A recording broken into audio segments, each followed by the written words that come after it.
Good morning. The guidance for 31st of May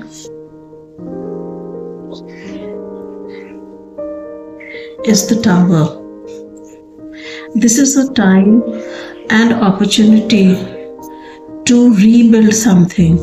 Let go of things that are not serving you and let them fall. Let them go away from you so that you are able to build a purposeful life for yourself and with a very strong foundation.